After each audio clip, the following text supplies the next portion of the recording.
صدر عارف الوی کی ٹویٹ نے تہلکہ مچا دیا۔ پوری دنیا میں صدر عارف الوی کی ٹویٹ کے چرچے۔ وجہ کیا بنی، آئیے کرتے ہیں اس ولاگ میں بات۔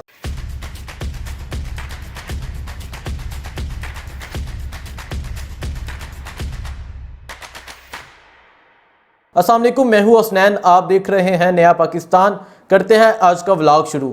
سب سے پہلے میں آپ کو اس معاملے کے بیک گراؤنڈ کا بتاتا ہوں۔ کل شاہ محمود قریشی صاحب کو آفیشل سیکرٹ ایکٹ کے تحت گرفتار کیا گیا اور کہا یہ گیا یہ آفیشل سیکرٹ ایکٹ جو بل منظور ہوا اس پر دستخط صدر عارف الوی صاحب نے کیے، جس وجہ سے شاہ محمود قریشی کو گرفتار کیا گیا، جس وجہ سے اسد عمر کو گرفتار کیا گیا اور عمران خان جو اس وقت اٹک جیل میں ہیں ان کی گرفتاری ڈالی گئی۔ آج شاہ محمود قریشی کو عدالت میں پیش کیا گیا۔ جب شاہ محمود قریشی کو عدالت میں پیش کیا گیا اسی دوران صدر عارف الوی کی ایک ٹویٹ سامنے آتی ہے۔ صدر عارف الوی صاحب لکھتے ہیں، اللہ میرا گواہ ہے، میں نے آفیشل سیکرٹ ایکٹ اور پاکستان آرمی ترمیمی بل پر دستخط نہیں کیے۔ تفصیلاً صدر عارف الوی صاحب لکھتے ہیں، جیسا کہ میرا خدا گواہ ہے، میں نے آفیشل سیکرٹ ایکٹ ترمیمی بل 2023 اور پاکستان آرمی ترمیمی بل 2023 پر دستخط نہیں کیے کیونکہ میں اس سے متفق نہیں تھا اور میں نے اپنے سٹاف کے لوگوں کو کہا یہ بل آپ واپس بھجوا دیں، اور بعد میں نے سٹاف کے لوگوں سے پوچھا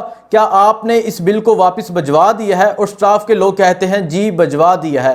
ایون کہ انہوں نے اس بل کو واپس نہیں بھجوایا بلکہ فیک سائن کر کے، فیک دستخط کر کے اس بل کو منظور کروا لیا، جس کے بعد شاہ محمود قریشی کو گرفتار کیا گیا، اسد عمر کو گرفتار کیا گیا اور عمران خان کی گرفتاری ڈالی گئی۔ اس ٹویٹ کے بعد ایک تہلکہ سا مچ جاتا ہے اور پوری میڈیا پر اس ٹویٹ کے چرچے ہیں۔ نون لیگ اور پیپلز پارٹی صدر عارف الوی سے استعفے کا مطالبہ کر رہی ہے اور بہت سے چابی والے کھلونے بھی سامنے آ کر صدر عارف الوی سے استعفے کا مطالبہ کر رہے ہیں۔ اسحاق ڈار صاحب لکھتے ہیں، کم از کم اخلاقیات یہ کہتی ہے کہ صدر صاحب کو اب استعفیٰ دے دینا چاہیے۔ اگر ہم اس معاملے کو دیکھیں یہ معاملہ بہت سنگین ہے اور صدر عارف الوی کے ایک ٹویٹ نے بہت سے رازوں سے پردہ اٹھایا ہے بلکہ اس نظام کو ننگا کر دیا ہے۔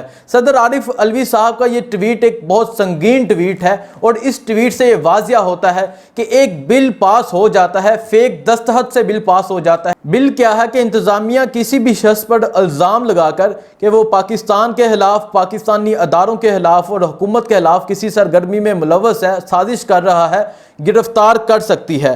حکومت کا اصولی کام یہ ہے کہ ان غداروں کو پکڑا جائے، ان جعلی سازوں کو پکڑا جائے جنہوں نے اس پر دستخط کیے، لیکن حکومت کی طرف سے ابھی تک کوئی موقف سامنے نہیں آیا بلکہ پاکستان تحریک انصاف کی طرف سے ایک موقف سامنے آیا ہے۔ پاکستان تحریک انصاف نے سپریم کورٹ جانے کا فیصلہ کیا ہے اور پاکستان تحریک انصاف کا کہنا ہے کہ وہ اس ٹویٹ کی روشنی میں سپریم کورٹ جائیں گے اور سپریم کورٹ سے تحقیقات کا مطالبہ کریں گے۔ بہت سے لوگ یہ سوال کر رہے ہیں کیا صدر صاحب استعفیٰ دے دیں گے، کیا صدر صاحب سے استعفیٰ لے لیا جائے گا؟ میں اس پر واضح کر دینا چاہتا ہوں کہ صدر صاحب کو یہ استثنا حاصل ہے کہ صدر صاحب کو ملک کی کوئی بھی عدالت بلا نہیں سکتی۔ صدر صاحب کا استعفیٰ ایک ہی صورت میں آتا ہے اگر قومی اور صوبائی اسمبلی سے عدم اعتماد منظور ہوتی ہے۔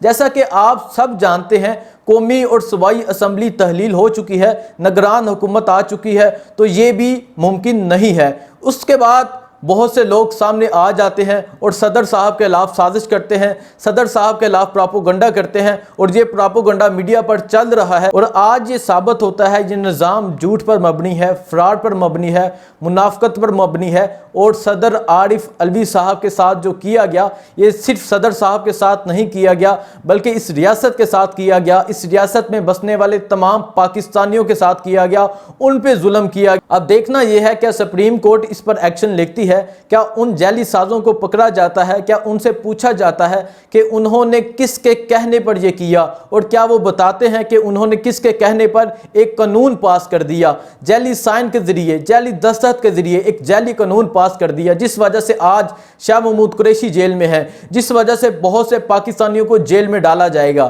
جس وجہ سے عمران خان کی گرفتاری ڈالی گئی۔ صدر مملکت نے ہمت دکھائی، یہ کام آسان نہیں تھا۔